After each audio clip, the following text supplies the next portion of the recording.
नमस्ते समग्र लोकसेवा आयोग युट्युब च्यानल हेरी बस्नुभएको सम्पूर्ण विद्यार्थी मित्रहरूलाई स्वागत गर्न चाहन्छु म यस च्यानलमा।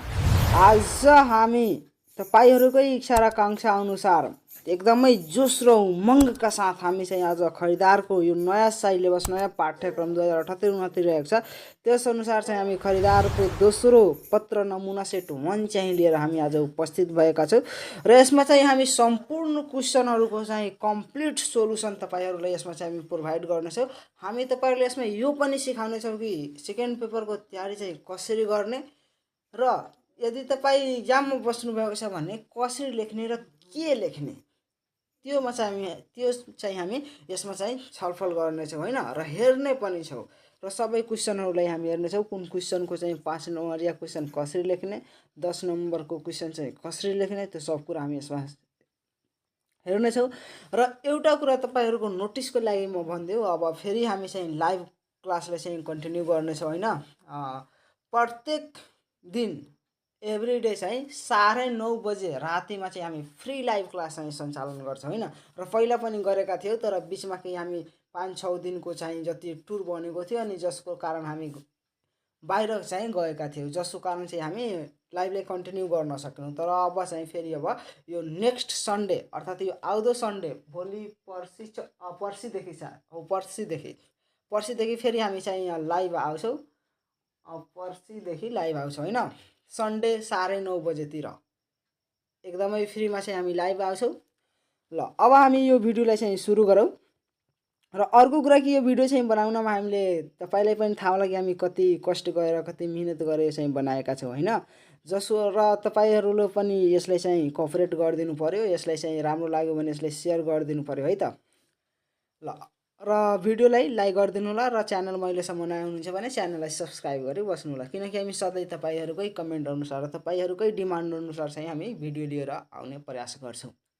ल अब सुरु गरौँ। जस्तो कि ल हेर्नुस् त यहाँ तपाईहरुको मोडल सेटको यो हेर्ने हो भने तपाईहरुको यसमा चाहिँ जम्मा जम्मी 16-17 वटा जति क्वेशनहरु हुन्छ हैन।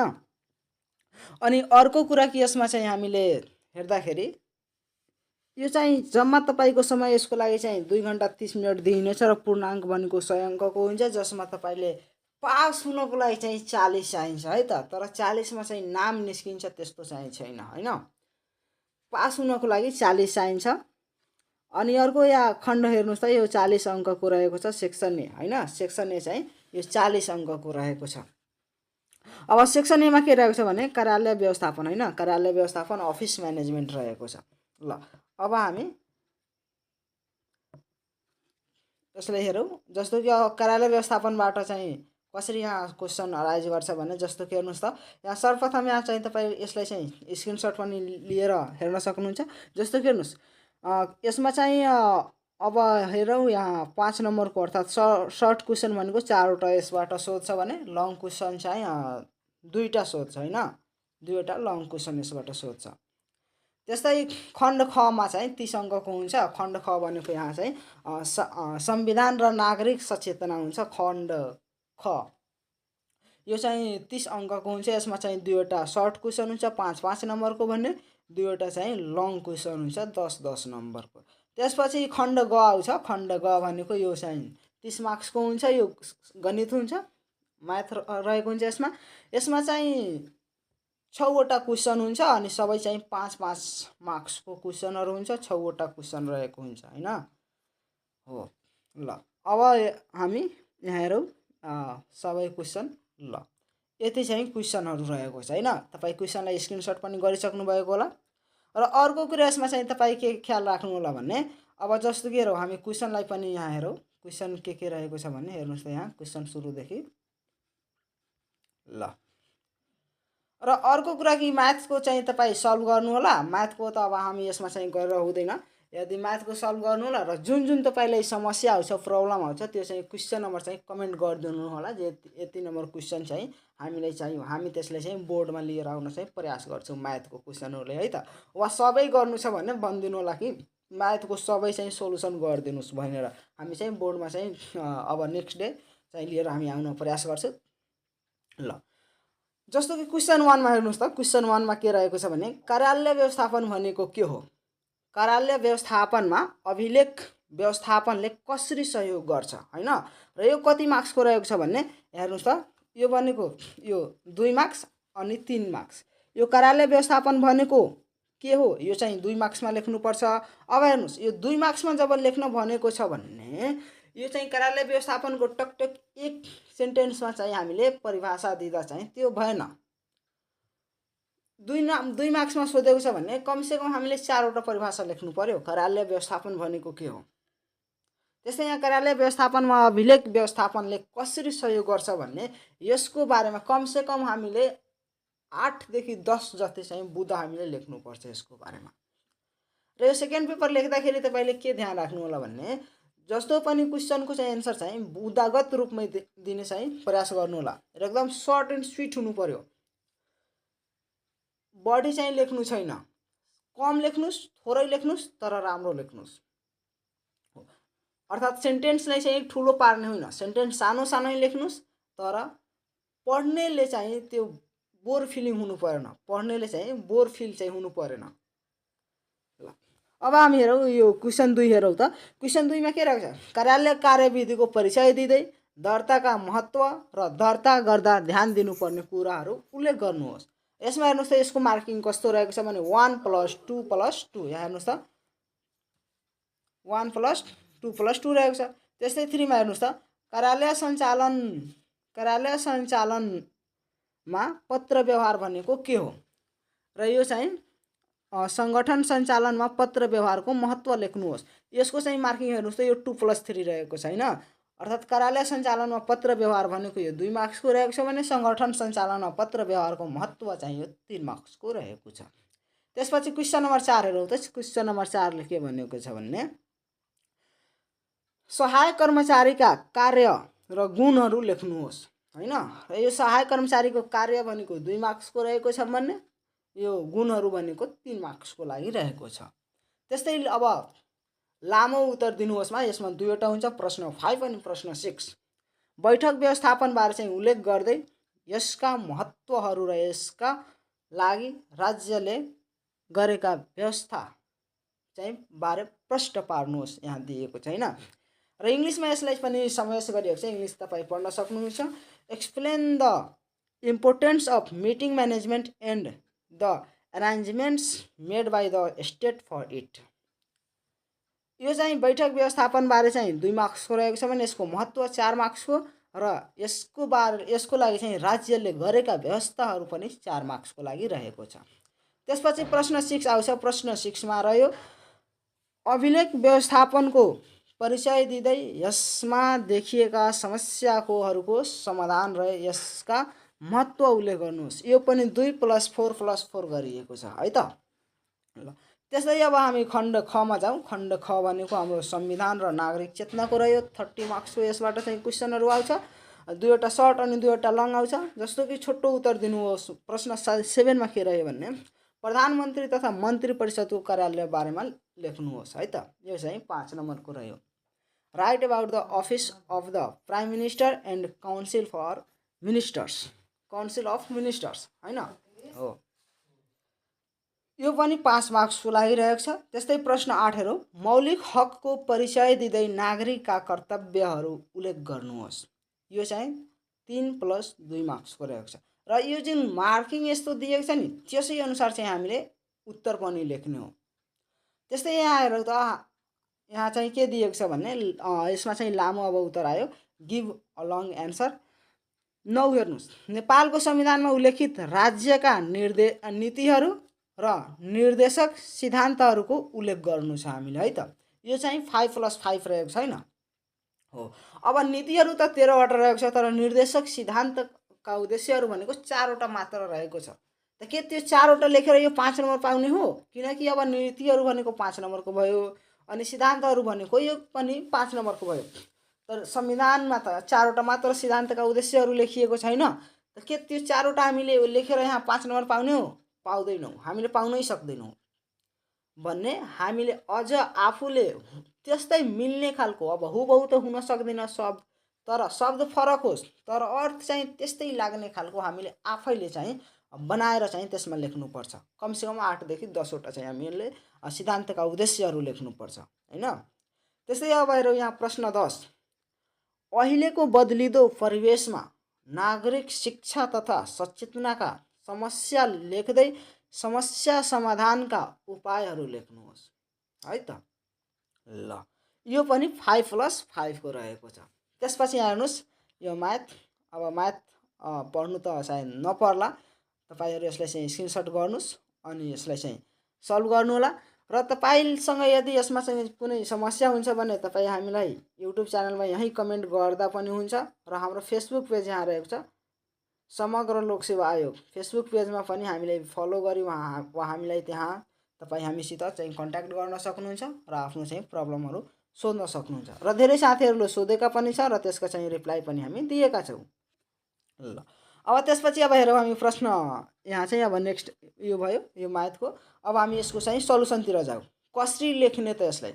हामी सबै प्रश्नहरुले यसमा समाधान गरिएको छ है, गरिएका छौं है त। ल अनि त्यसपछि अब हामी यहाँ आयौं। ल हेर्नुस् अब कसरी लेख्ने त्यसको नमुना हेर्नुस्। जस्तो कि हेर्नुस् त यहाँ, जस्तो कि प्रश्न 1 मा के थियो तपाई एकचोटी भन्नुस् त। प्रश्न 1 मा चाहिँ कार्यालय व्यवस्थापन भनेको के हो?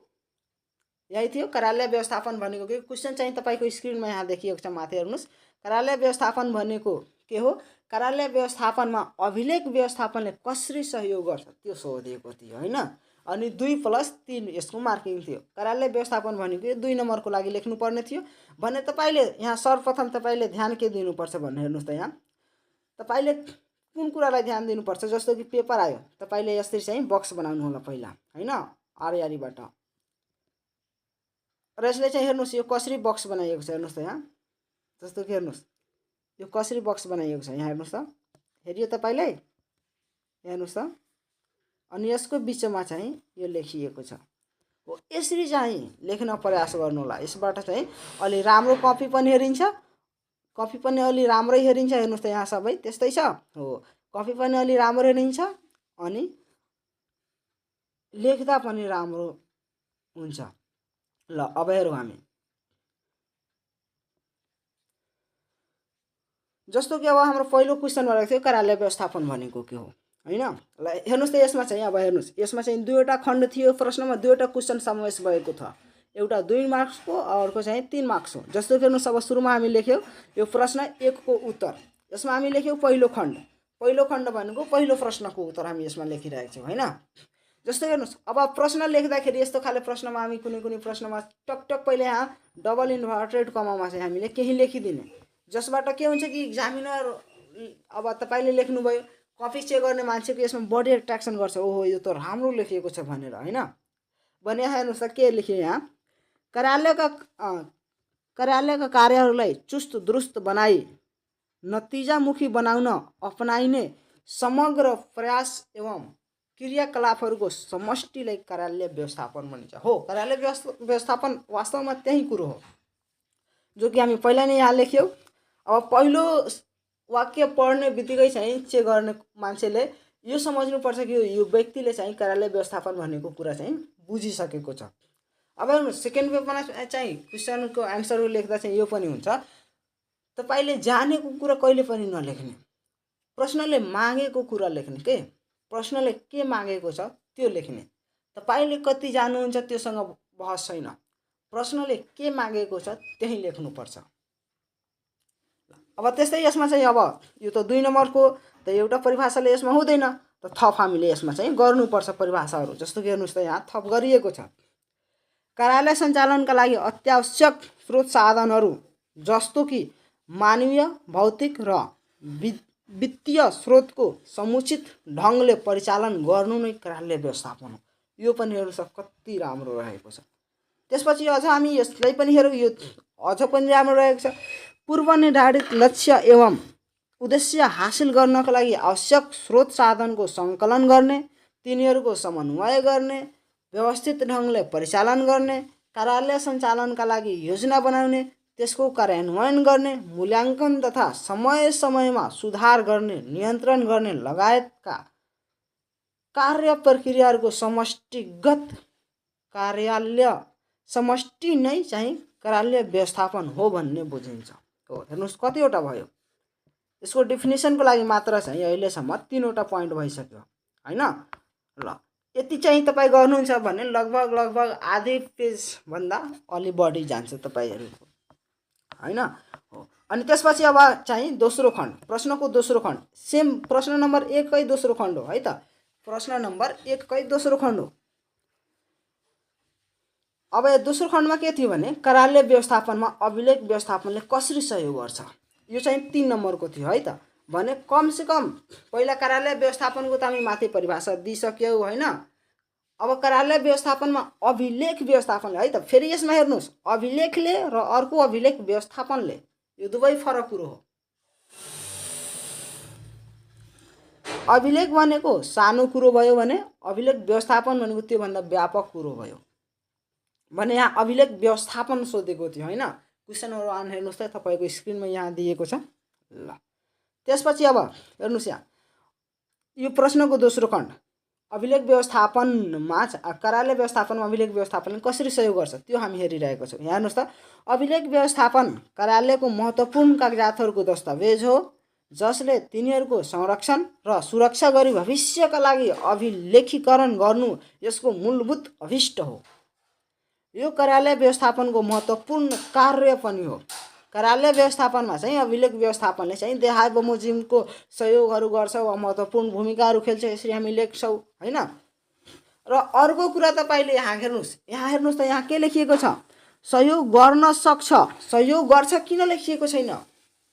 अब हामीले ग्यारेन्टी दिएर कहिले पनि क्वेसन लेख्ने होइन, ग्यारेन्टी दिएर कहिले पनि क्वेसनहरूको एन्सर लेख्ने होइन। जस्तो कि मानव अब सोध्यो कि हामी कृषि नेपालमा अब चाहिँ कृषि सम्बन्धी विभिन्न समस्याहरू छ, कृषि समस्याहरू हामी कसरी चाहिँ समाधान गर्न सक्छौँ क्वेसन सोध्यो।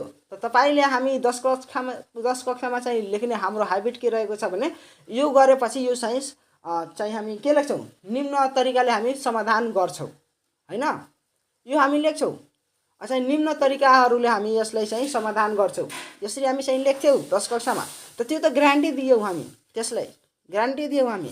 यहाँ के लेखिएको छ, गर्न सक्छ, यो सहयोग गर्न सक्छ, हामीले ग्यारेन्टी दिने होइन कहिले पनि हो। योबाट चाहिँ केही हेल्प पुग्न सक्छ, केही सहयोग मिल्न सक्छ, यसबाट चाहिँ केही सुधारहरू हुन सक्छ, तर यसैबाट हुन्छ त्यो हामीले लेख्ने होइन कहिले पनि एक्जाममा चाहिँ त्यस्तो लेख्ने होइन। यहाँ के लेखिएको छ, देहाय बमोजिम सहयोग गर्न सक्छ, देहाय बमोजिमको चाहिँ सहयोग गर्न सक्छ हो, यसरी चाहिँ हामी ग्यारेन्टी दिने होइन। ल अब हेर्नुहोस् त यो बुँदाहरूमा के रहेको छ भन्ने, ल हेर्नुहोस्, विभिन्न महत्त्वपूर्ण दस्तावेजहरूलाई सुरक्षित राखेर हो, यसरी चाहिँ अभिलेख व्यवस्थापनले चाहिँ कार्यालय व्यवस्थापनले सहयोग गर्छ। अभिलेख सुरक्षा गर्न एवं चोरी, आगलागी तथा किरा फट्याङ्ग्राबाट चाहिँ बचाएर, यो पनि हो। भविष्यमा प्रमाणको रूपमा चाहिँ पेश गर्न सकिने चाहिँ बनाउँछ त्यसलाई अभिलेख व्यवस्थापनले।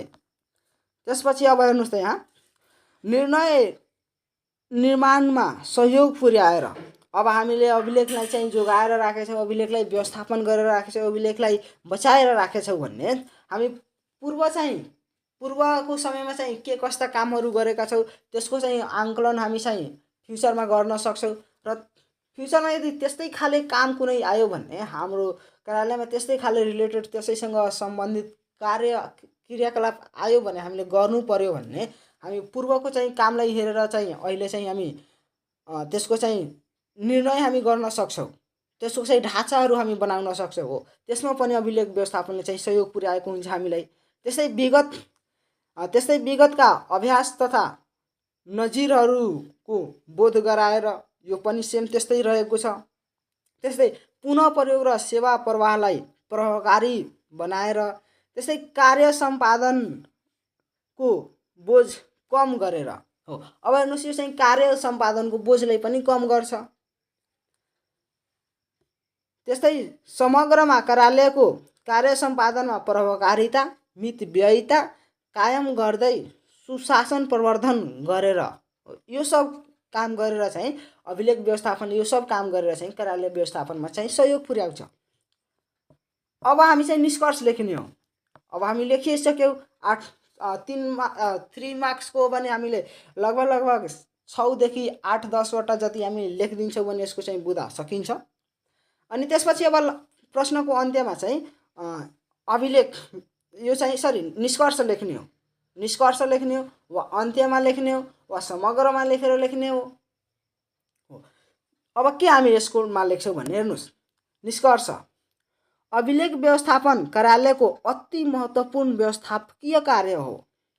कार्यालयको कार्य प्रकृति अनुरूप यसको सही एवं वैज्ञानिक व्यवस्थापन भएमा कार्यालयले सहजै आफ्नो लक्ष्य चाहिँ प्राप्त गर्न सक्छ। अब हेर्नुस्, यसमा हामीले अब निष्कर्ष लेख्दाखेरि वा अन्त्यमा लेख्दाखेरि हामीले नेगेटिभ सेन्टेन्स कहिले पनि लेख्नु होइन। नेगेटिभ सेन्टेन्स जस्तो कि हामी भन्छौँ नि, हो यदि यस्तो भएन भने यो चाहिँ बिग्रेर जान्छ, त्यस्तो चाहिँ हामीले लेख्ने होइन। बरु हामी त्यसले चाहिँ त्यसले ट्रान्सफर्म गरिदिन्छौँ होइन, त्यसले चाहिँ हामी विस्थापन गरिदिन्छौँ एउटा पोजिटिभ सेन्टेन्सबाट। बरु यस्तो भएमा चाहिँ यस्तो हुन सक्छ यो हामी लेख्छौँ। यस्तो भएन भने यस्तो हुन्छ त्यो चाहिँ हामीले लेख्नु भएन। यस्तो भएपछि चाहिँ यस्तो हुन्छ, यसरी हामी लेख्छौँ। फर इक्जाम्पल जस्तो कि म एउटा तपाईलाई इक्जाम्पल दिउँ, जस्तो कि मानौँ अब चाहिँ निष्कर्ष लेख्नु पर्यो राष्ट्र विकास वा उत्थानको सम्बन्धी भने हामी के त्यसमा लेख्छौँ भन्ने, यदि राजनीतिक अस्थिरता वा राजनीतिक स्थिरता भएन भने राष्ट्रको उन्नति हुन सक्दैन। सही कुरो हो, तर यो चाहिँ नेगेटिभ भयो। यो चाहिँ निष्कर्षमा लेख्ने होइन कहिले पनि। हामी के लेख्छौँ भने यदि राजनीतिक स्थिरता कायम गर्न सक्यौ भने राष्ट्रको चाहिँ विकास प्रगति हुन्छ वा हुन सक्छ। यो चाहिँ पोजिटिभ सेन्टेन्स भयो। यसरी चाहिँ हामीले लेख्ने हो निष्कर्षमा। ल अब हामी नेक्स्ट क्वेसनतिर जाउँ। Question number 2। क्वेसन नम्बर 2 के थियो भन्ने, क्वेसन नम्बर 2 हेर्नुहोस् त।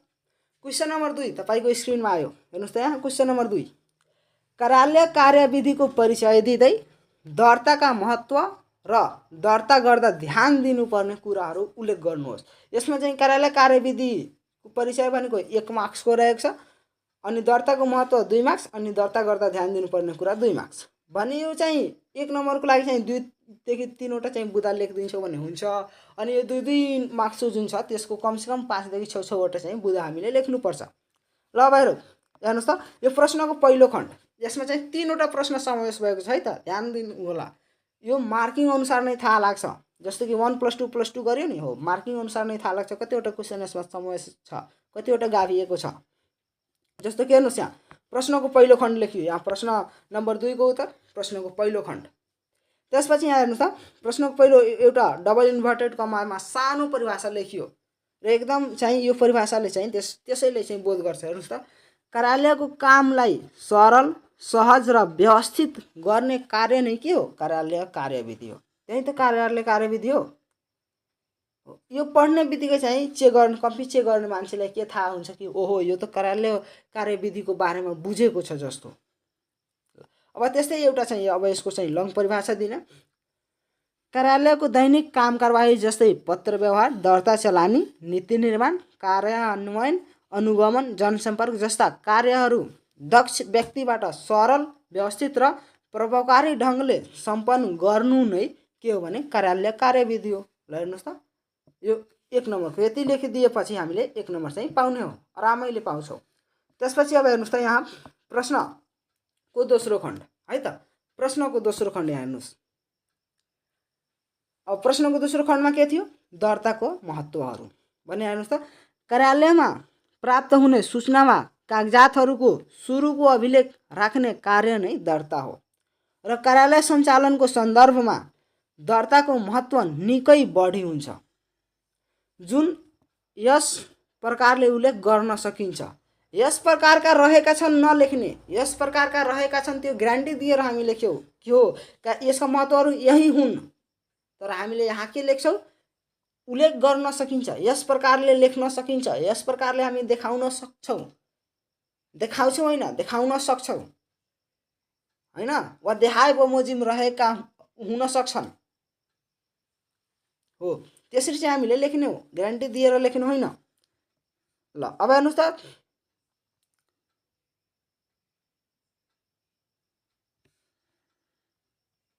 यसको चाहिँ महत्त्व अब हामी हेरिरहेछौँ है त। ल हेर्नुहोस् त्यहाँ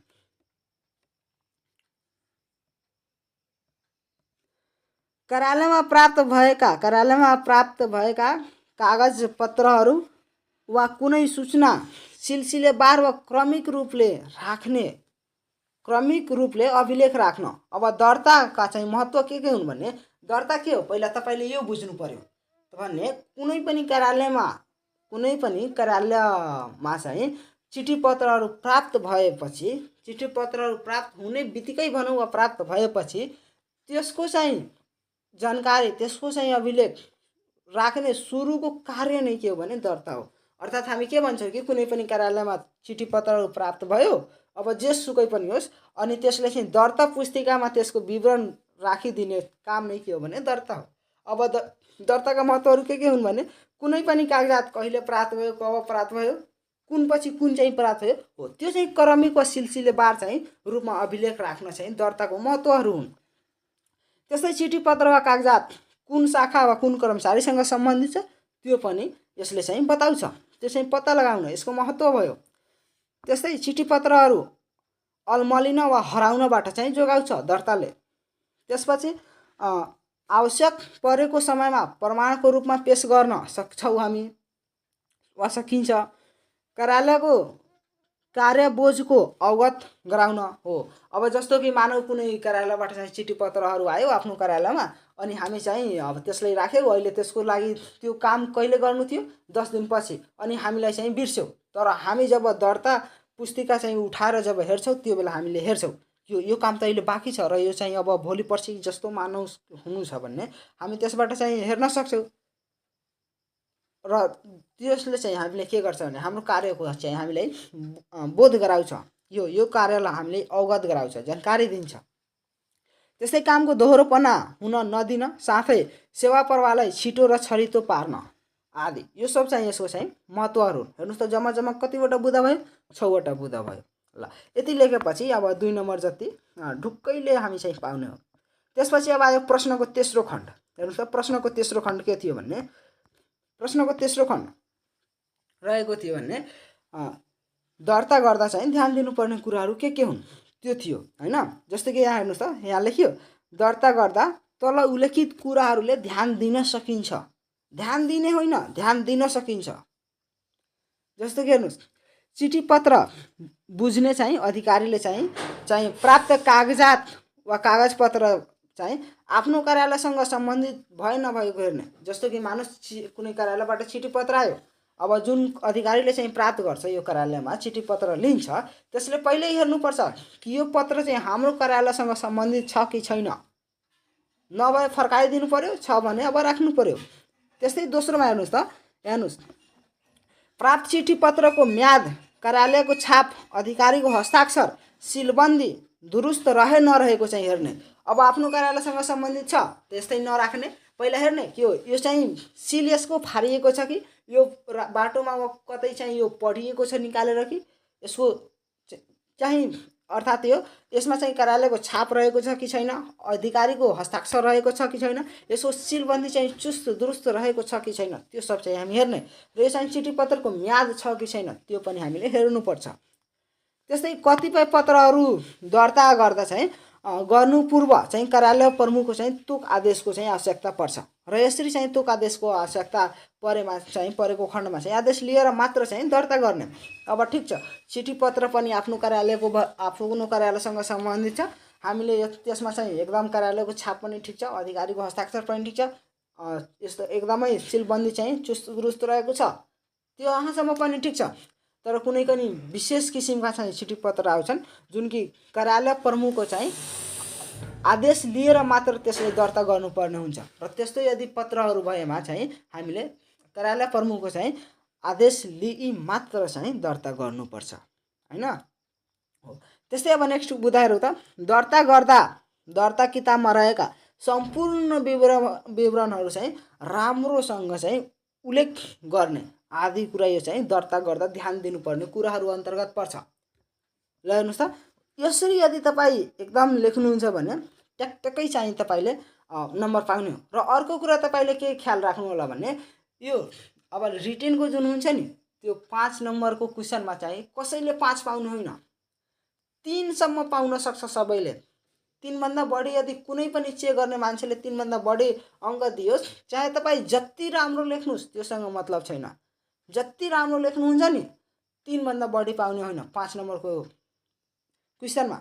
यदि 3 भन्दा चाहिँ तपाईँ बढी पाउनुहुन्छ भने नि त कुनै पनि चेक गर्ने मान्छेले 3 भन्दा बढी दिन्छ भने त्यसलाई चाहिँ स्पष्टीकरण दिनुपर्छ त्यहाँ किन 3 भन्दा बढी दिएको हो भनेर, र त्यसमा चाहिँ उसको जागिरको पनि खतरा हुन्छ। त्यस्तै चाहिँ अब सबैले चाहिँ पाउने भनेको 1.5, 2, 2.5, 3 सम्म पाउने हो, त्योभन्दा बढी पाउने हुने। र अर्को कुरा कि तपाईँले यो सेकेन्ड पेपरमा नाम निकाल्नको लागि चाहिँ तपाईँले यो 80 नभनौँ 80 हो 80 सम्म यदि तपाईँ टच गरिदिनुहुन्छ नि क्वेसन, अब 80 सम्म टच गर्नु भनेको यो होइन, 80 सम्म टच गर्नु भनेको क्वेसन टच गर्ने होइन, सबै लेख्नु त सबै पर्छ, सबै क्वेसन लेख्नुपर्छ। अनि तपाईँको लमसम 70 देखि 80 को बिचमा सेकेन्ड पेपरमा चाहिँ रिजल्ट आयो भने तपाईँको नाम चाहिँ निस्किने सम्भावना चाहिँ बढी हुन्छ, प्रबल देखिन्छ। भने यसमा निष्कर्ष अब हेर्नुहोस् त, यसमा निष्कर्ष चाहिँ के रहेको छ भने कार्यालयमा प्राप्त भएका कागजातहरूको सबैभन्दा सुरुमा राखिने अभिलेख दर्ता भएकोले यो हरेक कार्यालयको लागि महत्त्वपूर्ण हुन्छ। त्यसकारण दर्ता स्पष्ट र सिलसिलेवार रूपले हुनुपर्छ। हेर्नुहोस् त यसको निष्कर्ष भयो। अब त्यस्तै हामी नेक्स्ट क्वेसनतिर जाउँ। Question number 3। क्वेसन नम्बर 3 मा के थियो हेर्नुहोस् त। क्वेसन नम्बर 3 तपाईँको स्क्रिनमा आयो। क्वेसन नम्बर 3 थियो कार्यालय सञ्चालनमा पत्र व्यवहार भनेको के हो? संगठन सञ्चालन भनेको कार्यालय सञ्चालन नै हो। कार्यालय सञ्चालन वा संगठन सञ्चालनमा पत्र व्यवहारको चाहिँ महत्त्वहरू लेख्नुहोस्। र यो 2+3 रहेको छ। सुरुको क्वेसन चाहिँ 2 मार्क्स हो अनि अन्तिम क्वेसन भनेको यो 3 मार्क्सको। ल हेर्नुहोस् त यहाँ प्रश्नको चाहिँ पहिलो खण्डमा हेर्नुहोस्।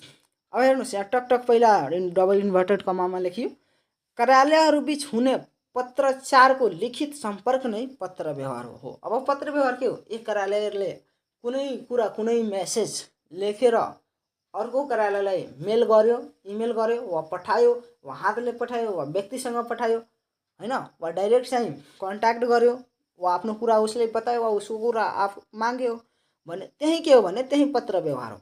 अर्थात् यहाँ भनिएको छ कार्यालयहरूमा अब फेरि लिखित हुनु पर्यो है त। फेरि अब मुखले चाहिँ कुरा गरिने त्यो चाहिँ भएन, लिखित हुनु पर्यो, त्यो चाहिँ पत्र व्यवहार हो। ल अब त्यस्तै यसको चाहिँ अझ अब हामी यो 2 मार्क्सको सोधेको छ भने थप केही अझ पनि लेख्नु पर्यो। जस्तो कि हेर्नुहोस् त, कुनै एक कार्यालय व्यक्ति वा संस्थाले कुनै अर्को कार्यालय व्यक्ति वा संस्थासँग लिखित रूपमा सम्पर्क राख्ने कार्यलाई पत्र व्यवहार भनिन्छ। वा सरकारी, निजी वा व्यवसायिक कार्यालयहरूले एक आपसमा गर्ने पत्रहरूको आदान प्रदानलाई कार्यालय सञ्चालनको सन्दर्भमा पत्र व्यवहार भनिन्छ। जस्तै पत्र व्यवहार कार्यालय सञ्चालनको एक अनिवार्य विषय हो, यो चाहिँ हुनै पर्छ। अब त्यस्तै हामी दोस्रो खण्डमा जाउँ। प्रश्नको यो दोस्रो खण्डमा के थियो भन्ने यो संगठन सञ्चालनमा चाहिँ पत्र व्यवहारको चाहिँ महत्त्वहरू लेख्नु थियो हैन। ल अब हेरौँ त दोस्रो खण्ड हेरौँ। कार्यालय सञ्चालनमा पत्र व्यवहार को महत्त्वहरू देहाय बमोजिम उल्लेख गर्न सकिन्छ। देहाय बमोजिमको रहेका छन् हैन, गर्न सकिन्छ, उल्लेख गर्न सकिन्छ देहाय बमोजिम रूपले। यही हो भन्ने होइन, यस्तो हुन सक्छ भन्ने हो हैन हो भने हेर्नुहोस् त। सूचना आदान प्रदानका लागि लिखित तथा प्रमाणित विधि हो। कार्यालयहरू बीच सम्बन्धलाई प्रभावकारी बनाउँछ। यसले कुनै पनि संगठनलाई निर्णय गर्ने कार्यमा जानकारी उपलब्ध गराउँछ हो। त्यस्तै कार्यालयको उपलब्धि समेत अन्यलाई जानकारी हुन्छ। सूचना प्रविधिको प्रयोग बढाउँछ। यसले चाहिँ सूचना प्रविधिको प्रयोग बढाउँछ। त्यस्तै पारदर्शिता र जन उत्तरदायित्व कायम गराउँछ आदि। यो चाहिँ यसको चाहिँ पत्र व्यवहारको चाहिँ महत्त्वहरू भयो। 3 मार्क्सको हामीले जम्मा 6 देखि 8 जति बुँदा हामीले लेख्छौँ भन्ने पुग्छ यो क्वेसनको लागि। त्यसपछि हामी निष्कर्षमा जान्छौँ। निष्कर्ष हेर्नुहोस् त, कार्यालय व्यवस्थापनको भिन्न अङ्गको रूपमा रहेको पत्र व्यवहारलाई समय सापेक्ष र प्रविधि मैत्री बनाउँदै यसमा थप निरन्तरता एवं प्रभावकारिता हासिल गर्नुपर्ने आजको चाहिँ आवश्यकता रहेको देखिन्छ। यो चाहिँ यसको निष्कर्ष हामी यसरी लेख्छौँ। त्यसपछि अब हामी नेक्स्ट क्वेसनतिर जाउँ। Question number 4। क्वेसन नम्बर 4 मा के थियो भन्ने सहायक कर्मचारीका कार्य र गुणहरू हामीले लेख्नु थियो र यो चाहिँ 2+3 को थियो हैन, 2+3 को। जस्तो कि अब हेरौँ प्रश्न नम्बर 4 को उत्तर। यसको चाहिँ पहिलो खण्ड हेरौँ त। विशेष गरी कार्यालय, यो कार्यालय हुन्छ, विशेष गरी कार्यालय तथा सङ्गठनमा तल्लो तहमा रही महत्त्वपूर्ण भूमिका निर्वाह गर्ने कर्मचारीहरू नै के हुन् भने सहायक कर्मचारी हुन्। अब सहायक कर्मचारी के हुन् भन्ने कुनै पनि कार्यालयमा तल्लो लेभलमा है त, लो लेभलमा अर्थात् सबभन्दा तल्लो लेभलमा रहेर सेवा आदान प्रदान गर्ने कर्मचारीहरू नै के हुन् भने सहायक कर्मचारी हुन्।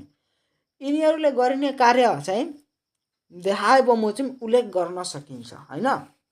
ल अब कस्ता कस्ता यिनीहरूले कार्य गर्छन् त्यो अब हेरौँ त। जस्तो कि यहाँ माथिल्लो तहको कर्मचारीले दिएको आदेश वा निर्देशनलाई चाहिँ यिनीहरूले पालना गर्नुपर्ने हुन्छ।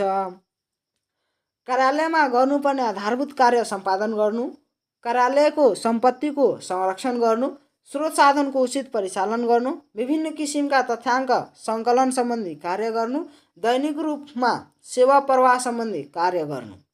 यो सब चाहिँ यसको चाहिँ सहायक कर्मचारीका कार्यहरू भए।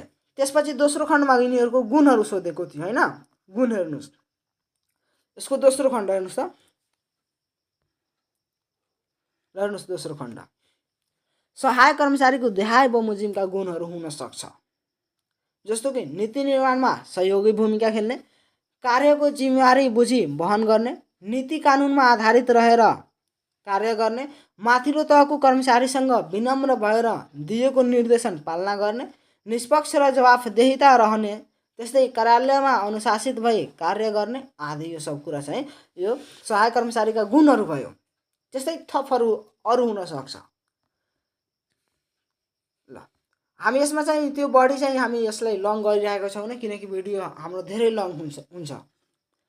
त्यस्तै अब हेरौँ यहाँ निष्कर्षमा, सहायक स्तरका कर्मचारीका लागि तुलनात्मक रूपमा कम योग्यता आवश्यक परे पनि यस तहका कर्मचारीको कार्यालयमा ठुलो भूमिका रहेको हुन्छ। यिनले नै कुनै पनि कार्यालय तथा सङ्गठनलाई सफलतातिर पुर्याउन चाहिँ ठुलो योगदान दिन्छन् वा गर्छन् यिनीहरूले नै। ल यो चाहिँ निष्कर्ष भयो। ल त्यस्तै यहाँ अब क्वेसन नम्बर 5 है त। ल यहाँ तपाईँले यहाँ मिस्टेक यस्तो नगर्नु होला, यो चाहिँ हामीले चाहिँ अब स्पेस बढी दिएनौँ यसमा। यो जुन एउटा क्वेसनको लागि नि, जस्तो कि मान्नुहोस् हामी यो चाहिँ यस्तो गरियो नि, हामी हेर्नुहोस् त। अब यहाँ जस्तो कि हेर्नुहोस्, जस्तो कि मानुस हामी क्वेसन ल यसैको हामी इक्जाम्पल लियौँ यसलाई। जस्तो कि मानुस यहाँ प्रश्न 1 को चाहिँ यो हामी उत्तर लेख्यौँ हैन, अनि यहाँ चाहिँ एउटा पुरा पेज भरियो अनि अर्को पेजमा चाहिँ आधा भरियो भन्ने। अब प्रश्न 2 यहाँबाट नलेख्ने, यहाँबाट प्रश्न 2 नलेख्ने, कहिले पनि नलेख्ने। अर्को प्रश्न सुरु गर्दा अर्को पेपरबाट नि गर्ने है त। पेपर भनेको अर्को पेजबाट गर्ने हो। जस्तो कि यहाँ 5 भएको छ नि, हेर्नुहोस् त यहाँ 5 कसरी भइसकेको छ। यो चाहिँ स्पेस बढी दिएको छैन, त्यही भएर यो प्रश्न नम्बर 4 कै पेजमा चाहिँ घुसेको छ है त। त्यसरी चाहिँ नगर्नु होला। यो प्रश्न 5 भनेको यो तल हुनुपर्छ यसमा। ल अब प्रश्न 5 हेर्नुहोस् त। प्रश्न 5 के थियो? प्रश्न 5 हेर्नुहोस् त, तपाईँको स्क्रिनमा यहाँ आइसक्यो। प्रश्न 5 थियो यो चाहिँ प्रश्न 5 अनि यो प्रश्न 6 यो 10 नम्बरको क्वेसन हो। बैठक व्यवस्थापनबारे उल्लेख गर्दै यसका महत्त्व र यसका लागि राज्यले गरेका व्यवस्थाबारे चाहिँ प्रश्न पार्नुहोस्। व्यवस्था यो चाहिँ 2+4+4 मार्क्सको छ है त। बैठक व्यवस्थापन यो चाहिँ 2 मार्क्सको रहेको छ। यसमा हेर्नुहोस् त, यो यसको पहिलो प्रश्नको चाहिँ पहिलो खण्ड हेर्नुहोस् त। यो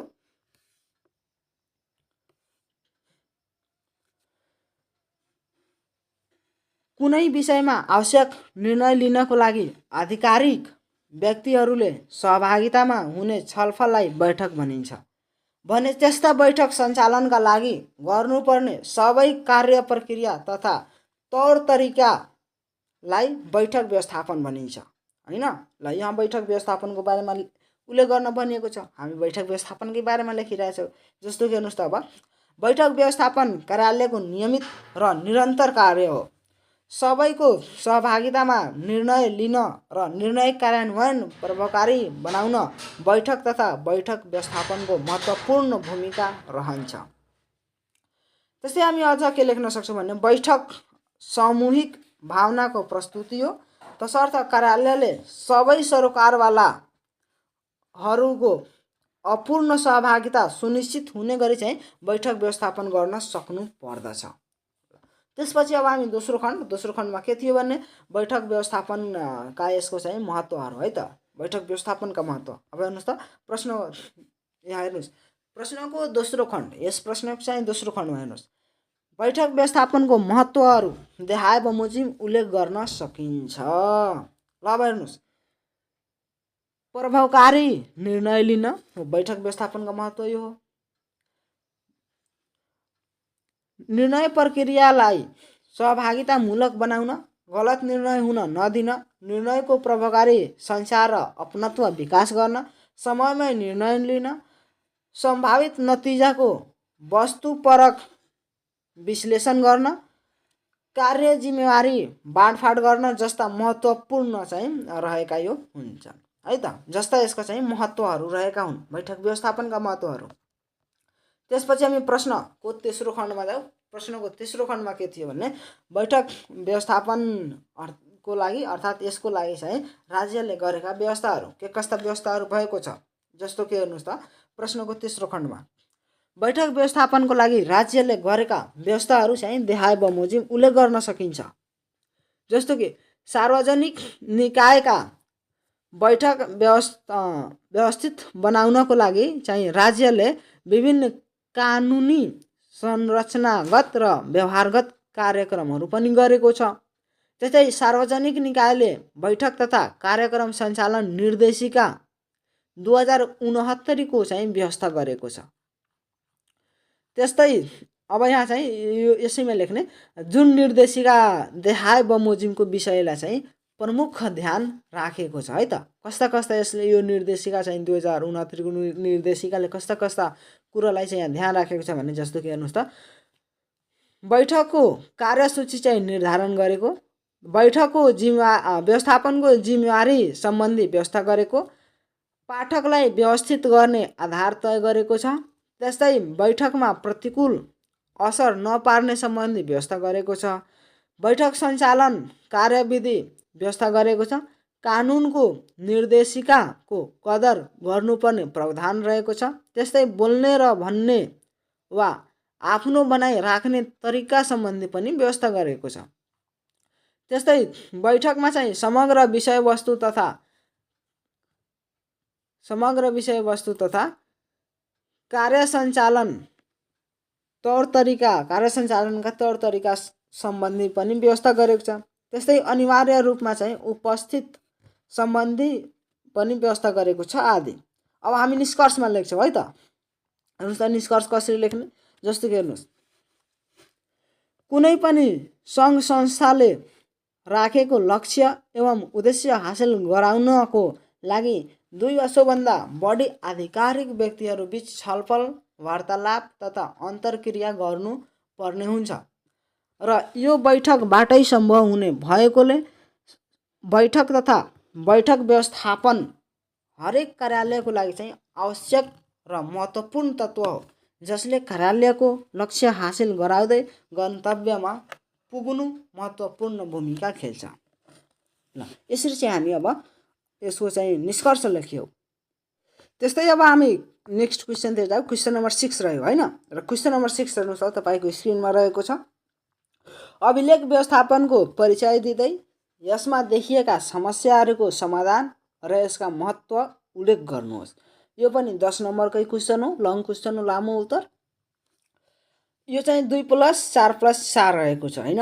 ल अब हेरौँ हामी यसलाई चाहिँ प्रश्न को पहिलो खण्ड, प्रश्नको पहिलो खण्डमा के थियो भने अभिलेख व्यवस्थापनको चाहिँ परिचय दिइनुहोस्।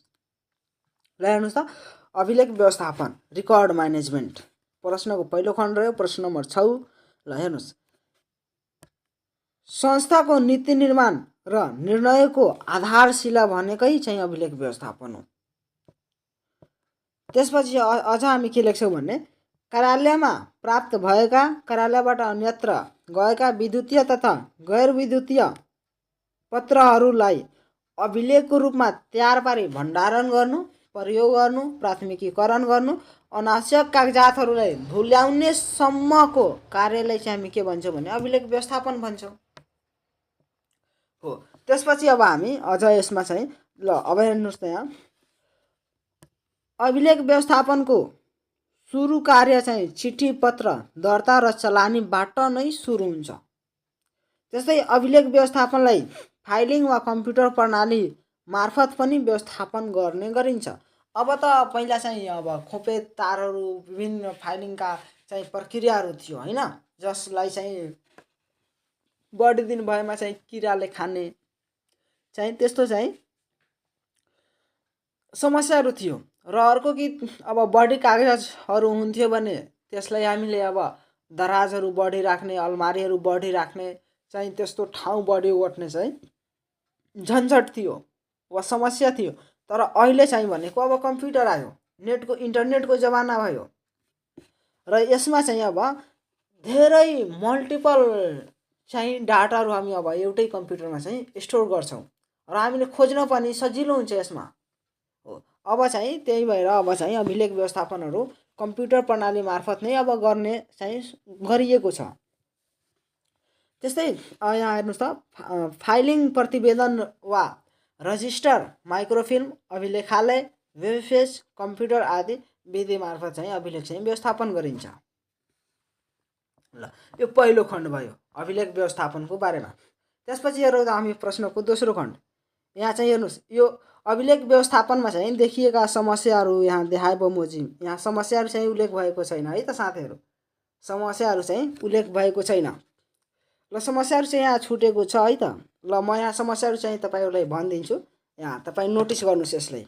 अब हामी जस्तो कि यसको चाहिँ अभिलेख व्यवस्थापनको समस्याहरूको कुरा गर्ने हो भने अब समस्याहरू त हाम्रो आँखाको सामुने नै छ। जस्तो के समस्या छ भने भौतिक संरचनाको अपर्याप्तता। जस्तो कि अब फाइलहरू चाहिँ व्यवस्थित गर्नु पर्यो भने हाम्रो कुनै कार्यालयमा चाहिँ रुम छैन भने, कुनै कार्यालयको कर्कट नै राम्रो छैन, छानो नै राम्रो छैन, त्यस्तै कुनै कार्यालयमा अलमारीहरू नै पर्याप्त मात्रामा छैन, सानो अलमारी छ हो, यो पनि हामीले यो चाहिँ भौतिक संरचनाको अपर्याप्तता भयो। त्यस्तै अर्कोमा चाहिँ हामी भन्न सक्छौँ कि नवीन प्रविधिको प्रयोगमा चाहिँ कमी, नयाँ जब प्रविधि चाहिँ आइरहेको छ भने त्यसको चाहिँ प्रयोगमा कमी देखिएको छ। त्यस्तै बोझको रूपमा हेरिने मानसिकता कर्मचारीहरूमा यो अभिलेख व्यवस्थापन गर्नु चाहिँ एउटा बोझको रूपमा रहेको छ। यो चाहिँ त्यस्तो चाहिँ मानसिकता विकास भएको छ।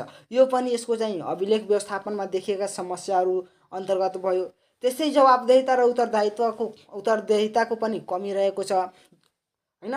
त्यस्तै अब हामी यसमा अझ थप के भन्न सक्छौँ भने परम्परागत शैलीमा अभिलेख व्यवस्थापन चाहिँ गर्नु, अर्थात् नयाँ प्रविधि, नयाँ शैली अपनाएर चाहिँ अहिलेसम्म पनि चाहिँ गरिएको छैन। परम्परागत शैलीमै आधारित रहेको छ अभिलेख व्यवस्थापन, यो पनि समस्या अन्तर्गत राख्न सक्छौँ हामी। त्यस्तै पर्याप्त वित्तीय तथा भौतिक स्रोत साधनको अभाव रहेको छ है त, त्यो चाहिँ हामी फर्स्ट पोइन्टमै कुरा गऱ्यौँ। त्यस्तै अझ हामी के भन्न सक्छौँ भने यसमा चाहिँ अब भन्छौँ भने हामी निश्चित विधि तथा मापदण्डको चाहिँ आधारमा चाहिँ अभिलेख चाहिँ राखिएको छैन। त्यस्तै अब चाहिँ धेरै कार्यालयहरूमा चाहिँ अब सूचना चाहिँ लुकाउने वा सूचनाहरूलाई चाहिँ दुरुपयोग गर्ने चाहिँ प्रवृत्ति पनि रहेको छ। यो पनि हामीले अभिलेख व्यवस्थापनकै समस्याहरूभित्र हामी यसलाई राख्छौँ। त्यसै अब चाहिँ अभिलेख व्यवस्थापन सम्बन्धी कति चाहिँ कर्मचारीहरूमा चाहिँ अभिलेख व्यवस्थापन सम्बन्धी जानकारी नै छैन, ज्ञान नै छैन, सिप नै छैन, त्यो पनि चाहिँ अर्थात् त्यो ज्ञान सिपको कमी रहेको छ कर्मचारीहरूमा, यो पनि समस्या अन्तर्गत पर्यो। त्यस्तै अब चाहिँ यो अभिलेख भण्डारण र सुरक्षाको चाहिँ उचित प्रबन्ध चाहिँ गर्न चाहिँ सकिएको छैन कार्यालयहरूमा। र जसको चाहिँ फलस्वरूप भनेको यो चाहिँ अब धमिराहरू, किरा, त्यस्तै पानीबाट वा आगलागीबाट चाहिँ अभिलेखहरू चाहिँ नष्ट हुने चाहिँ गरेको देखिन्छ। यो चाहिँ सबै यो चाहिँ अभिलेख व्यवस्थापनको समस्या अन्तर्गत चाहिँ हामी राख्न सक्छौँ यसलाई। हो भने यो चाहिँ तपाईँ यहाँ नोट गर्नुहोला वा कपीमा चाहिँ नोट गर्नुहोला। यो लाइभ सकेपछि तपाईँ कपीमा चाहिँ नोट गर्नुहोला। ल त्यस्तै अब हेर्नुहोस् त यहाँ प्रश्नको तेस्रो खण्डमा तेस्रो खण्ड के थियो भन्ने तेस्रो खण्ड रहेको थियो हाम्रो अभिलेख व्यवस्थापनको महत्त्व हैन। अभिलेख व्यवस्थापनको चाहिँ महत्त्व रहेको थियो। र यसको चाहिँ महत्त्व हेर्नुहोस् त अभिलेख व्यवस्थापनको चाहिँ महत्त्व चाहिँ यहाँ देखाए बमोजिम उल्लेख गर्न सकिन्छ वा उल्लेख गर्न सक्छौँ। जस्तो कि हेर्नुहोस् महत्त्वपूर्ण कागजपत्र वा कागजात वा सूचनाहरूको चाहिँ व्यवस्थित संरक्षण गर्न, संस्थागत स्मरण कायम गर्न वा राख्न, कर्मचारीहरूलाई जिम्मेवार बनाउन, भावी पुस्तालाई विगतबारे जानकारी दिन, कर्मचारीलाई जिम्मेवार र जवाफदेही बनाउन, प्रयोग र पुनः प्रयोगको लागि चाहिँ व्यवस्थित भण्डारण गर्न। ल अब यो चाहिँ 10 नम्बरको क्वेसन हो। त्यसमा चाहिँ अब हामीले चाहिँ अहिले पनि यहाँ छ हेर्नुहोस् त खोजेको बखत जुनसुकै सामग्री प्राप्त गर्न अनिवार्य के लेखियो आवश्यक परेको बेला प्रतिलिपि उपलब्ध गराउन, निर्णय प्रक्रियामा एकरूपता कायम गर्न, समयको बचत गर्न आदि यसका चाहिँ महत्त्वहरू हुन्। अब यो 10 नम्बरको यसमा चाहिँ निष्कर्ष लेख्नु पर्यो। अब निष्कर्ष चाहिँ तपाईँले आफैले लेख्न चाहिँ प्रयास गर्नु होला। ल अब त्यस्तै अब हामी प्रश्न 7 मा जाउँ। प्रश्न 7 के थियो भन्ने यो सर्ट क्वेसन थियो हैन। यो संविधान खण्डबाट थियो। अब ल प्रधानमन्त्री तथा मन्त्री परिषदको कार्यालयको बारेमा चाहिँ लेख्नु छ यसमा। यो पनि 5 मार्क्सकै हो। ल अब हेर्नुहोस् त प्रधानमन्त्री तथा मन्त्री परिषदको कार्यालयको बारेमा देखाए बमोजिम उल्लेख गर्न सकिन्छ। जस्तो मुलुकको शासन प्रशासन सञ्चालन गर्ने सर्वोच्च निकायको रूपमा यो रहेको छ। जस्तै प्रधानमन्त्रीको निजी सचिवालय, मन्त्री परिषद, बैठक शाखा, राष्ट्रिय सुरक्षा तथा कूटनीतिक शाखा, प्रशासन शाखा जस्ता कार्यक्षेत्रहरू यसको चाहिँ रहेको छ। त्यस्तै अब यसको मुख्य जिम्मेवारी तथा कार्यहरू के रहेको छ भने मन्त्री परिषद सम्बन्धी यसको चाहिँ मुख्य जिम्मेवारी रहेको छ। त्यस्तै कार्यविभाजन नियमावलीको कार्यान्वयन गर्न, मुलुकको शासन व्यवस्था सञ्चालन गर्न, निर्णय कार्यान्वयन गर्ने, मन्त्रालयका यो मफमानको मन्त्री परिषद हो, मन्त्रालयका काम कारबाही सम्बन्धी अनुगमन निरीक्षण गर्ने। त्यस्तै आवधिक योजना नीति व्यवस्थापन, प्रधानमन्त्रीको निर्देशन कार्यान्वयन, संवैधानिक परिषद, त्यस्तै यो सब सम्बन्धी यो कार्य गर्छ। यसको चाहिँ यो सब जिम्मेवारी पनि हो। सङ्घीय संसदको अधिवेशन आह्वान र अन्त्य, त्यस्तै प्रदेश प्रमुख सम्बन्धी यसको जिम्मेवारी छ। त्यस्तै परराष्ट्र र सुरक्षा मामला आदि यसको चाहिँ जिम्मेवारी र कामहरू रह्यो। ल अब त्यस्तै हामी प्रश्न 8 तिर जाउँ। प्रश्न 8 समय धेरै भयो। ल हेर्नुहोस् त प्रश्न 8 यसमा चाहिँ अब हेर्नुहोस् प्रश्न 8 भनेको यो चाहिँ सर्ट क्वेसन नै थियो। यसमा दुईवटा क्वेसन थियो र क्वेसन चाहिँ तपाईँको स्क्रिनमा आइसकेको होला। ल हेर्नुहोस् त यहाँ मौलिक हकको परिचय दिई वा दिँदै नागरिकका कर्तव्यहरू उल्लेख गर्नुहोस्। ल यहाँ हेर्नुहोस् त मौलिक हक या प्रश्नको पहिलो खण्ड हेर्नुहोस् त मौलिक हक मौलिक हक सम्बन्धी हामी हेरिरहेछौँ। मुलुकको सर्वोच्च कानुन संविधानमै उल्लेख गरिएका नागरिक अर्थात् त्यस देशका जनताको आधारभूत हकहरू नै मौलिक हकहरू हुन्। अब मौलिक हक चाहिँ यस्तो छ, मौलिक हक भनेको सबैले पाउने होइन, फेरि सबै व्यक्तिले चाहिँ पाउने होइन। यो मात्र त्यो देशको जुन देशले चाहिँ मौलिक हक प्रदान गरिरहेको छ त्यो देशको नागरिकता भएको व्यक्तिहरूले मात्र पाउने हो। र मौलिक हकहरू भनेको चाहिँ अब व्यक्तिले पनि पाउँछ, तर सबै मौलिक हक चाहिँ व्यक्तिलाई दिइँदैन। तर सबै मौलिक हक अधिकार चाहिँ त्यो देशको नागरिकलाई दिइन्छ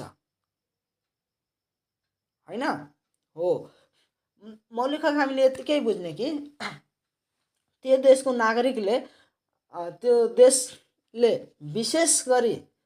विशेष किसिमका अधिकारहरू चाहिँ त्यो देशको नागरिकहरूलाई जुन दिन्छ त्यसलाई चाहिँ हामी मौलिक हक भन्ने। फेरि यो व्यक्तिहरूले पनि दिन्छ, तर सबै मौलिक हक चाहिँ व्यक्तिलाई चाहिँ दिँदैन। जस्तो कि हेर्नुहोस् न देशको अवस्था तथा परिस्थिति अनुसार आफ्नो स्रोत साधनको स्रोत साधनले दिन सक्ने अधिकार साथै राज्यले नागरिकलाई दिनै पर्ने आधारभूत अधिकार भनेकै के हो भने मौलिक हक हुन्। त्यस्तै राज्यको स्वेच्छाचारिता, निरङ्कुशता एवं प्रकोपबाट आम नागरिकका हक अधिकार र स्वतन्त्रताको रक्षा गर्न मौलिक हक आकर्षित हुन्छन्। त्यसैले मौलिक हकलाई चाहिँ राज्य विरुद्ध नागरिकलाई प्राप्त हुने चाहिँ हक समेत भनिन्छ। त्यसै शासकको इच्छा एवं राज्यको क्षमता सामर्थ्यमा मौलिक हकहरू निर्धारण गरिन्छ। मौलिक हक भनेको अब चाहिँ मौलिक हक शासकको लागि भनेको बन्देज वा सीमाङ्कन हो भन्ने, जनताको लागि वा नागरिकको लागि भनेको यो चाहिँ अधिकार हो जसले पुरा गराउन चाहिँ सरकार पनि बाध्य हुन्छ। ल यति हामी लेखेपछि अब ठ्याक्कै हामीले 2 मार्क्स चाहिँ पाउने हो। अब त्यसपछि अब यहाँ के रहेको थियो अर्को नेक्स्ट यसको सेकेन्ड पार्टमा भनेको नागरिकका कर्तव्यहरूले गर्नुहोस्। यो चाहिँ 3 मार्क्सको रहेको छ र संविधानमा हेर्छौँ भने नागरिकका कर्तव्य त्यही 4वटा मात्र रहेको छैन भन्ने हामी त्यो 4वटा अनि थप अझ हामीले अब नागरिक कर्तव्य के हो भने नागरिकहरूले आफ्नो शारीरिक क्षमताले धान्न सक्ने हुनुपर्छ त्यो अधिकार, मानसिक क्षमताले बुझ्न पर्ने हुन्छ, सोच्न सक्ने त्यो चाहिँ यो चाहिँ कर्तव्यहरू हुन्छ। त्यस्ता चाहिँ कर्तव्यहरू भनेकै नागरिकका कर्तव्यहरू हुन्छन्। जस्तो कि हेर्नुहोस् प्रश्नको दोस्रो खण्ड, नागरिकका कर्तव्य नागरिकको दायित्व, जिम्मेवारी वा भूमिका चाहिँ हुन्। नागरिक कर्तव्य के हो भने नागरिकको दायित्व, के दायित्व रहेको छ देशप्रति, के जिम्मेवारी रहेको छ र कस्तो भूमिका रहेको छ, त्यो नै के हो भने नागरिकका कर्तव्यहरू हुन्। र वर्तमान संविधान चाहिँ 2072 को यो वर्तमान संविधान नेपालको संविधान 2072 मा चाहिँ यो चाहिँ व्यवस्था गरिएको छ। ल अब त्यस्तै स्पष्ट रूपले नै व्यवस्था गरिएको छ 4वटा नागरिकका कर्तव्यहरू हैन। ल अर्थात् नागरिकले चाहिँ कानुनद्वारा गर्नु वा गर्न हुने भनेको काम चाहिँ गर्नु र गर्न नहुने काम चाहिँ नगर्नु नै के हो भने कर्तव्य हो, नागरिकको कर्तव्य हो। नागरिकको कर्तव्य चाहिँ देहाय बमोजिम रहेको छ जुन चाहिँ तल उल्लेख गरिएका छन्। ल हेर्नुहोस् त नागरिकको कर्तव्य चाहिँ धारा 88 मा के कस्ता उल्लेख गरिएको छ भन्ने 48 मा प्रत्येक नागरिकका कर्तव्यहरू देहाय बमोजिम हुनेछन्। जस्तो कि राष्ट्रपति निष्ठावान हुँदै नेपालको राष्ट्रियता, सार्वभौमसत्ता र अखण्डताको रक्षा गर्नु, संविधान र कानुनको पालना गर्नु, राज्यले चाहेको बखत अनिवार्य सेवा गर्नु, त्यस्तै सार्वजनिक सम्पत्तिको संरक्षण र सुरक्षा गर्नु हो। यो चाहिँ संविधानमा उल्लेख भएका हो। र अब त्यस्तै हामीले यसै खाले चाहिँ मिल्ने हामी भन्न सक्छौँ। जस्तो कि अझ अब नागरिक कर्तव्य के हुनुहुन्छ भने अब नागरिकले जस्तो कर तिर्ने योग्य छ, जस्तो कर उसले तिर्नु पर्यो त्यो चाहिँ कर नियमित रूपले तिर्ने। त्यस्तै राष्ट्रिय एकतालाई बचाउने वा हाम्रो राष्ट्रिय एकतामा चाहिँ खलल पर्ने चाहिँ गतिविधि भइरहेको छ भने त्यसको विरोध हामीले आवाज उठाउने वा त्यसलाई चाहिँ हामी रोक्न चाहिँ प्रयास गर्ने, यो पनि हाम्रो नागरिक कर्तव्य नै हो। त्यस्तै चाहिँ अझ आफू इमान्दार र नैतिकवान भई आफ्नो कर्तव्य पालन गर्नु, कानुन बमोजिम राज्यलाई तिर्नुपर्ने कर निरन्तर रूपले चाहिँ तिर्नु, त्यस्तै मानव अधिकारको संरक्षण गर्नु र सम्वर्धन गर्नु, जिम्मेवार सेवाग्राहीको नागरिकको भूमिका चाहिँ निर्वाह गर्नु आदि यो सब चाहिँ के हो भन्ने यो हाम्रो चाहिँ नागरिकका कर्तव्यहरू हुन्। त्यसै समग्रमा व्यक्तिवादी यो चाहिँ हामी यसलाई निष्कर्षको रूपमा लिन सक्छौँ। समग्रमा व्यक्तिवादी प्रवृत्ति त्यागी हैन, समाज र राष्ट्रिय हितका लागि राष्ट्रवादी प्रवृत्ति अँगाल्नु नै के हो भने नागरिकका कर्तव्य हो भन्ने बुझ्छौँ हामी। अर्थात् हामीले व्यक्तिवादी अर्थात् व्यक्तिगत स्वार्थलाई आफ्नो चाहिँ नागरिक कर्तव्य बुझ्दैनौँ, त्यो चाहिँ समाज र देशको लागि चाहिँ समाजवादी र देशवादी हुनु भनेको र यसले चाहिँ यो प्रवृत्ति भनेको अँगाल्नु नै के हो भने नागरिकको कर्तव्य हो भन्ने बुझ्छौँ हामी। ल अब त्यस्तै हाम्रो प्रश्न 9 रह्यो। प्रश्न 9 मा के रहेको थियो भने क्वेसन तपाईँको स्क्रिनमा आइसकेको होला, हेर्नुहोस् है। यहाँ नेपालको संविधानमा उल्लेखित राज्यका नीतिहरू र निर्देशक सिद्धान्तका उद्देश्यहरू उल्लेख गर्नुहोस्। ल हेर्नुहोस् त यो 5+5 को रहेको छ है त मार्क्स। ल अब हेर्नुहोस् प्रश्नको पहिलो खण्डमा के रहेको थियो भने नेपालको संविधानमा उल्लेखित राज्यका नीतिहरू। ल अब हेर्नुहोस् अब प्रश्नको पहिलो खण्ड प्रश्न नम्बर 9 वर्तमान नेपालको संविधान 2072 राज्यका नीतिका रूपमा चाहिँ 13वटा चाहिँ नीतिहरू व्यवस्था गरिएको छ जुन चाहिँ देहाय बमोजिम रहेको छ। जस्तो कि हेर्नुहोस् राष्ट्रिय एकता तथा राष्ट्रिय सुरक्षा सम्बन्धी नीति, राजनीतिक तथा शासन व्यवस्था सम्बन्धी नीति, सामाजिक र सांस्कृतिक रूपान्तरण नीति, अर्थ उद्योग र वाणिज्य नीति, कृषि भूमि सुधार सम्बन्धी नीति, विकास सम्बन्धी नीति, प्राकृतिक स्रोत साधनको संरक्षण सम्वर्धन र उपयोग सम्बन्धी, त्यस्तै नागरिकका आधारभूत आवश्यकता सम्बन्धी, त्यस्तै श्रम रोजगार सम्बन्धी, सामाजिक न्याय र समावेशीकरण सम्बन्धी, न्याय र दण्ड व्यवस्था सम्बन्धी, पर्यटन सम्बन्धी अनि अन्तर्राष्ट्रिय सम्बन्ध सम्बन्धी चाहिँ नीतिहरू। यो चाहिँ 13वटा नीतिहरू भयो हैन, 13वटा यो नीतिहरू भयो। त्यसपछि अब हाम्रो प्रश्नको दोस्रो खण्ड के थियो भने निर्देशक सिद्धान्तका चाहिँ उद्देश्यहरू हामीले लेख्नुपर्ने थियो। अब राज्यका निर्देशक सिद्धान्तका उद्देश्यहरू चाहिँ देहाय बमोजिम उल्लेख गर्न सक्छौँ हैन, सकिन्छ। जस्तो कि राज्यका प्राथमिकताहरू चयन गर्ने, उपलब्ध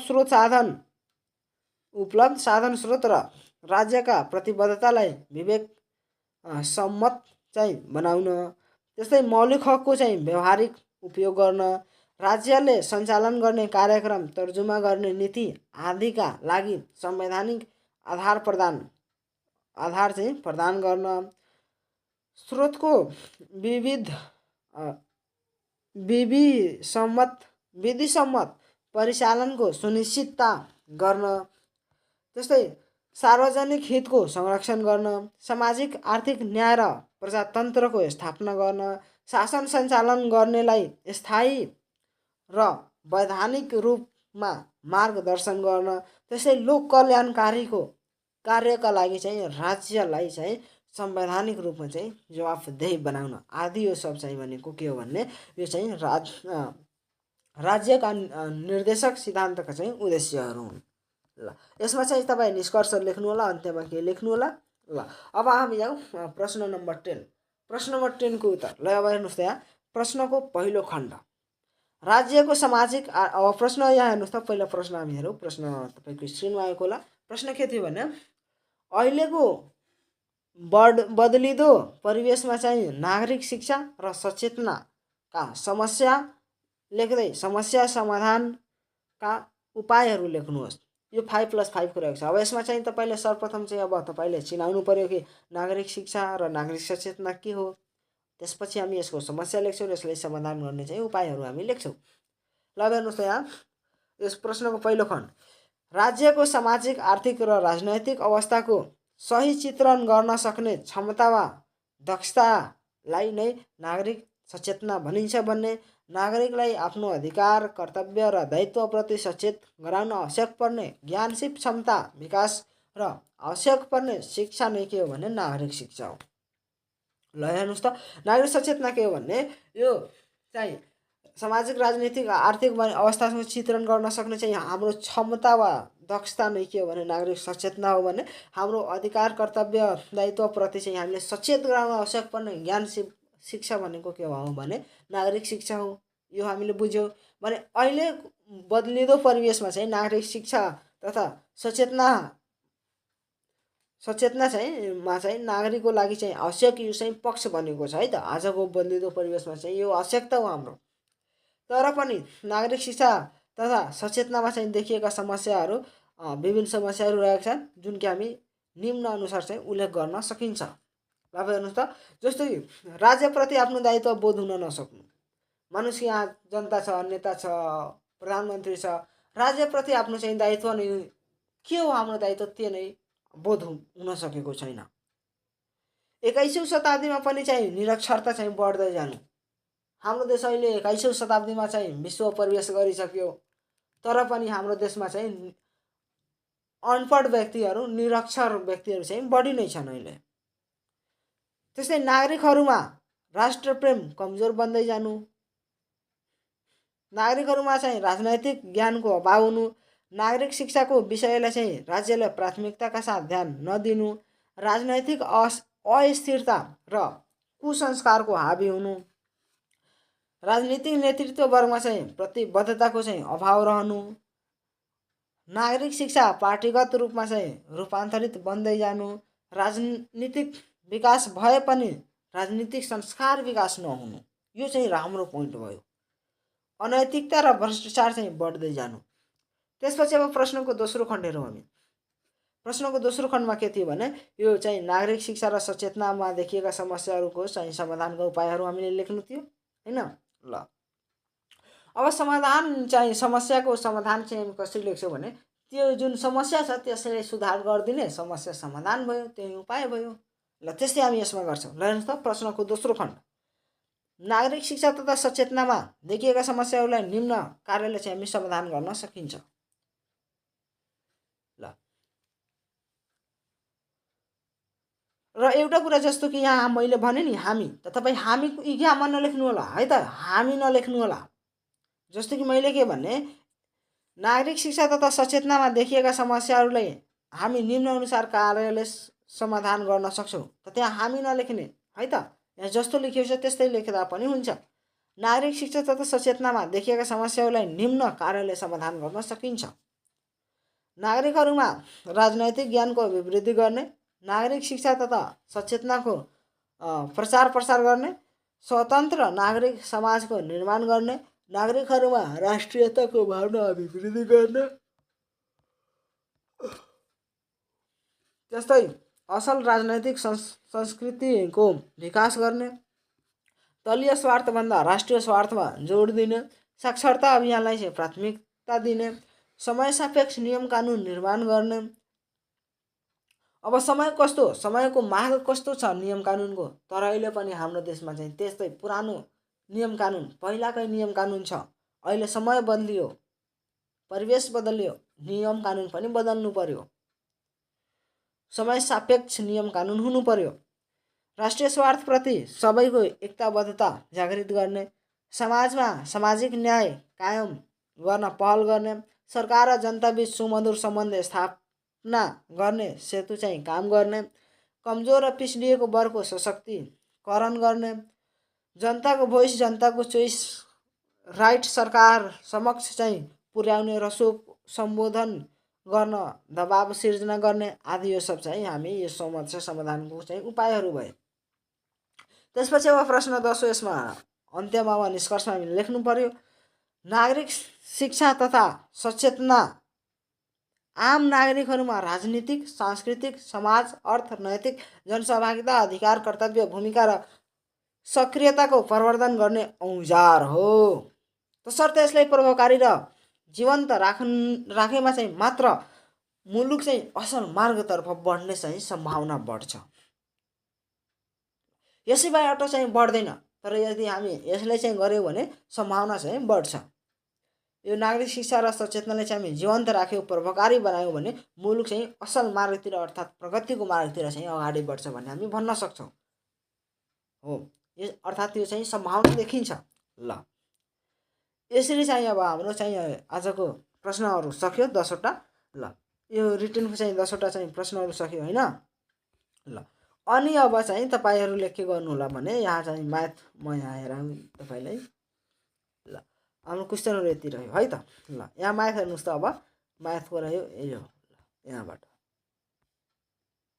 ल म्याथको क्वेशन जस्तो हेर्नुस् 11 रामले कुनै काम गर्न श्यामको दोब्बर र हरिको तेब्बर समय लगाउँछ भन्ने उनीहरू दुवै मिली काम गर्दा 6 दिन काम सम्पन्न गर्छन्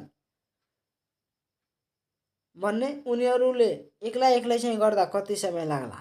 इंग्लिशमा पनि लेखियो, तपाईले पढ्न सक्नुहुन्छ। त्यस्तै 12 हेर्नुस् वार्षिक चक्रीय ब्याज दरले कुनै रकमको 3 वर्षको चक्रीय मिश्रधन रु 1331 र 4 वर्षमा रु 1464.19 पुग्छ भन्ने ब्याज दर निकाल्नु छ यसमा। यो पनि सिम्पल नै हो दुबै। त्यसपछि हेर्नुस् त यहाँ प्रश्न 13 व्यापारीले आफ्नो सामानको बजार मूल्य सामानको किनेको मूल्य भन्दा 20% बढी राख्छ र 30% छुट दिएर बेच्छ भने उसलाई नाफा वा नोक्सान प्रतिशत कति हुन्छ त्यो यहाँ निकाल्नु छ। त्यसै 14 हेर्नुहोस्, एउटा परीक्षामा सामेल भएका विद्यार्थीहरूमध्ये 80% गणितमा पास भए, 85% नेपालीमा पास भए र 75% दुवैमा पास भए। यदि 45 जना दुवैमा फेल भएछन् भने जम्मा विद्यार्थीको सङ्ख्या चाहिँ निकाल्नु छ। यो पनि सो इजी रहेको छ। 14 हेर्नुहोस् त यहाँ 14, 15 हेर्नुहोस्। अब एउटा कागतीको सतहको क्षेत्रफल र बेलनाकार बट्टाको सतहको क्षेत्रफल बराबर छ। यदि बेलनाकार बट्टाको उचाइ 4 सिएम र अर्धव्यास 2 सिएम भए उक्त कागतीको चाहिँ अर्धव्यास कति होला, यो पनि तपाईँ सल्भ गर्नु होला। त्यसपछि 16 हेर्नुहोस्, हरिले रु 10,000 लगाएर एउटा व्यापार सुरु गर्यो। 6 महिनापछि श्यामले 15,000 लगाई सामेल भयो र 9 महिनापछि चाहिँ रामले 20,000 लगाई चाहिँ सामेल भयो।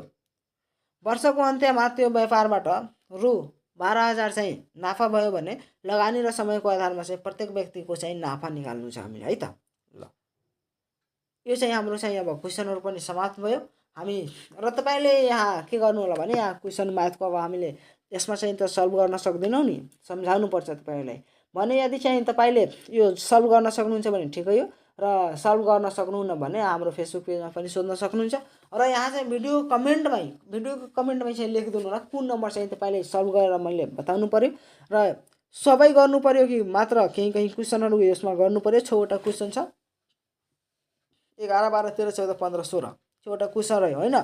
र हामीले सबै गर्नु पर्यो भने हामी चाहिँ बोर्डमा यसलाई चाहिँ सम्झाएर तपाईँलाई ल्याउन चाहिँ प्रयास गर्छौँ, है त। ल, आजको लागि हामी यतिकै गर्छौँ। र फेरि नेक्स्ट भिडियो चाहिँ तपाईँ कुन टपिकमा हेर्न चाहनुहुन्छ त्यो पनि कमेन्ट अवश्य नै गरिदिनु होला। र यो भिडियो चाहिँ तपाईँलाई कस्तो लाग्यो त्यो प्रतिक्रिया दिन चाहिँ नबिर्सनु होला। जस्तो लाग्यो त्यस्तै प्रतिक्रिया दिनु होला।